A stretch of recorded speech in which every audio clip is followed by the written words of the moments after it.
수도권을 중심으로 많은 눈이 내리면서 인명피해를 비롯해 크고 작은 사고가 잇따르고 있습니다. 수도권에 내려졌던 대설 경보는 해제됐습니다. 네, 하지만 이미 많은 눈이 내린 터라 폭설 피해에는 여전히 유의하셔야겠습니다. 폭설 피해를 줄일 수 있는 대처법 등을 공하성 우석대 소방방재학과 교수 연결해서 알아보겠습니다. 안녕하세요.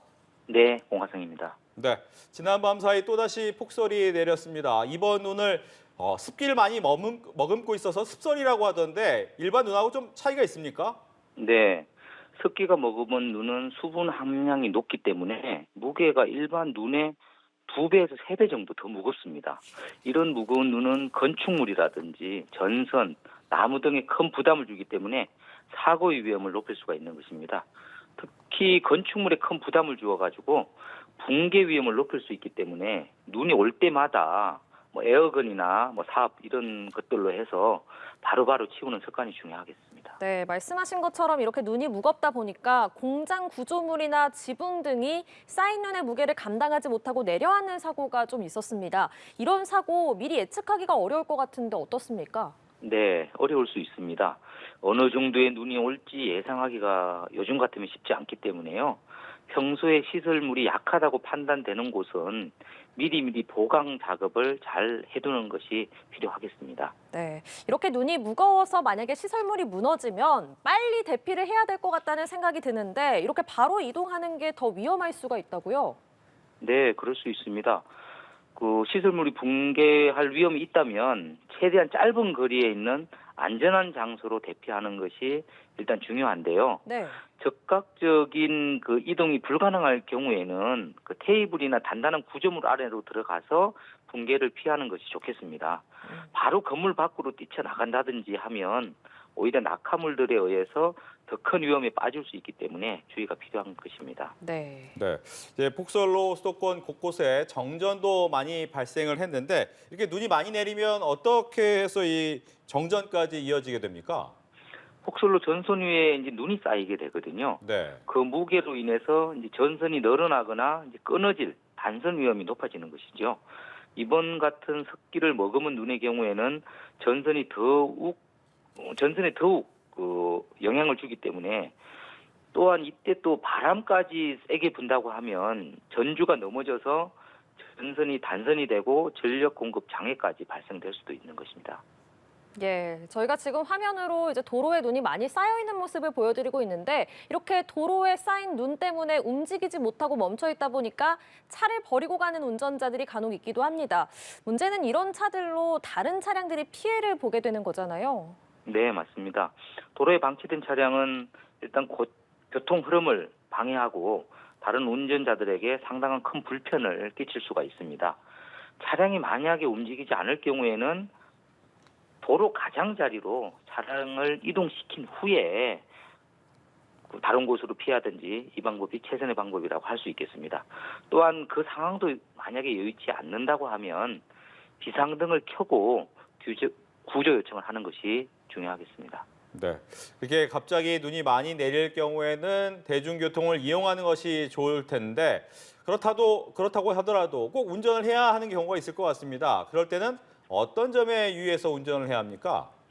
일단 타이어를 스노우 타이어로 교체를 한다든지 스노우 체인을 씌운다든지 그것도 쉽지 않다고 하면 요즘에 간편한 스프레이 체인이라고 있습니다. 체인에 타이어에 뿌리는 스프레이가 있는데 그 스프레이 체인 등을 구입해서 눈길에 대비하는 것이 필요하고요. 가능하면 이런 눈길에서는 급가속이나 급제동은 당연히 피해야 되고 차 간과의 거리를 넉넉히 유지하는 것이 또한 중요하겠습니다. 네, 운전할 때 폭설보다 위험하다는 블랙아이스 얘기를 빼놓을 수가 없을 것 같은데요. 도로의 노면이 얇은 빙판처럼 얼어붙는 게 블랙아이스입니다. 이 블랙아이스 사진을 보니까 일반 도로와 차이를 정말 모르겠더라고요. 네, 눈으로 보기에는 이 블랙아이스가 있는지 없는지 확인하기가 정말 쉽지 않거든요. 특별히 교량이라든지 터널 출입구, 그늘진 곳에는 블랙아이스가 있다고 생각을 하고 특히 조심해서 운전하는 것이 바람직합니다. 이 블랙아이스를 조심하는 방법은 타이어의 접지력을 최대한 유지하도록 급제동이나 급가속을 피하는 것이 좋고요. 그래도 걱정이 된다고 하면 타이어 공기압을 조금 빼서 접지력을 높이는 방법도 좋은 방법이 될 수 있습니다.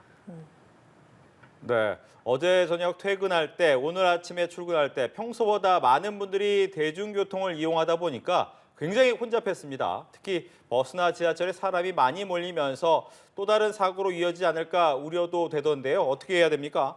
네, 요즘 대중교통을 많이 이용을 하고 있습니다. 특별히 폭설이 오는 때는 대중교통을 이용하는 것이 좋은 방법이긴 한데요. 그러다 보니까 이 인파 밀집 사고 우려가 또 크게 대두될 수가 있습니다. 그렇기 때문에 성하차 시에 질서를 잘 유지하는 것이 중요하고요. 특별히 밀지 않는 것도 또한 꼭 필요하겠습니다. 이런 또 인파가 밀집했을 때 행동 매뉴얼 어떻게 대처해야 되는지 그런 매뉴얼도 잘 익혀두는 것이 필요하다고 봅니다. 또한 대중교통 혼잡 정보를 미리 파악을 해서 혼잡 시간대를 가능하면 피하는 것도 좋겠습니다. 예, 낙상 사고 얘기도 해보겠습니다. 노인 낙상 사고 중에 3분의 1 가량이 겨울에 발생을 한다고 하는데요. 날씨가 추워지면 많은 분들이 손을 주머니에 넣고 다니는데 그러면 넘어지기도 쉽고 넘어졌을 때도 더 위험한 거죠. 예, 맞습니다. 손을 주머니에 넣고 다니다 넘어지면 반사적으로 몸을 지탱하기가 어렵기 때문에 큰 부상으로 이어질 수 있는 것입니다. 그렇기 때문에 요즘 같은 이렇게 추운 날씨에는 장갑을 꼭 착용해서 손을 주머니에 넣지 않도록 하는 것이 중요하고요. 예. 또한 신발도 가능하면 미끄럼 방지 기능이 있는 안전한 신발을 신는 것이 또 중요합니다. 또 요즘에 또 스마트폰을 보면서 걷는 경우가 너무 많은데요. 이 스마트폰을 보지 않고 그리고 고개를 약간 앞으로 숙이고 이런 걷는 자세가 낙상 사고에 도움이 됩니다. 사고 네. 방지에 도움이 되겠습니다. 이렇게 많은 눈이 내리게 되면 고립 피해 신고도 잇따르는 경우가 좀 있더라고요. 주거지뿐만 아니라 차량에서도 고립되는 경우가 종종 생기던데 이렇게 고립되는 경우에는 어떤 행동을 취해야 합니까? 일단 차량 안에서 고립이 됐을 경우에는 차량 밖에서 멀리 떨어져 있는 것보다 오히려 차량 안에서 구조를 기다리는 것이 훨씬 안전합니다. 날씨가 이렇게 추운 상태에서는 차량 밖에서는 오히려 저체온증에 걸릴 수 있기 때문에 차량 안에서 구조를 기다리는 것이 바람직하고요. 또 눈이 계속 와서 쌓일 때에는 자동차 배기구가 막히지 않는지, 눈에 덮이지 않는지를 잘 확인해 볼 필요가 있습니다.